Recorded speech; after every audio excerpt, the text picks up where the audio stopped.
That's all capital intensive. And the world's capital markets have been a bit lumpy. Coal's been demonised. People don't want to invest. It's probably because they think investing in coal means opening up another big coal mine somewhere and burning the coal. You're saying it's actually far more than that. But the capital strike element, I've assumed for a long time that countries like China and India and probably Indonesia, South American countries, African countries, they're not going to stop investing. But in the West, until recently, we have. Where's the capital going to come from if the West's to be part of what you're saying is a more sophisticated, emerging global technology debate? When traditional providers, in terms of the finance and investment sector, decided exclusionary policies were the way to go on coal, the idea was that coal would go away, and it hasn't. And that just meant that others replaced them. So there's an enormous amount of funding around, particularly, again, coming from emerging and developing nations and their supporters. And I think it's a lot more private. It's a lot more coming in from Asia, obviously, and even some from the Middle East and the like.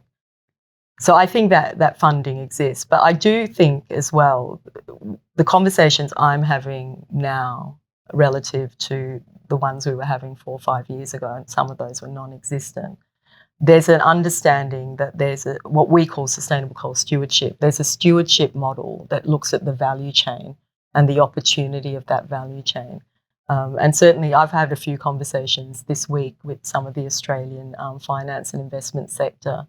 And I think it's about educating them about what those opportunities are and how they will be funded in other countries and are being funded.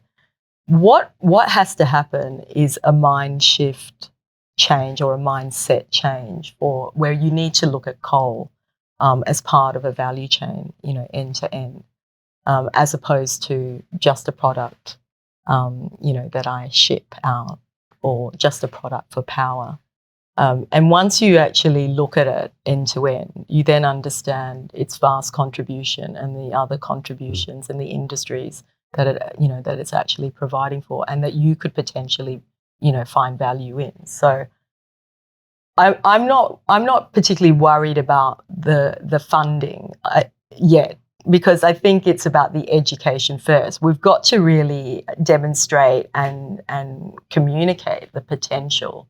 And I think once people understand the potential, and not all of them are going to be, as I said, some of these things we're talking about are niche markets, but it's important for other reasons, whether that provides, an alternative, less reliance on importing some of these products and raw materials. So I think we've just got to make sure that when we now start talking with the finance, investment, and other traditional, I call them the traditional finance and investment sectors, that we actually now start speaking to sustainable coal stewardship and speak to the value chain.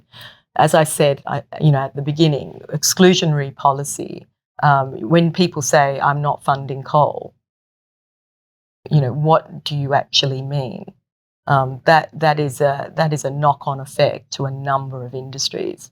And when you say I'm not funding the coal innovation, what is that potential loss?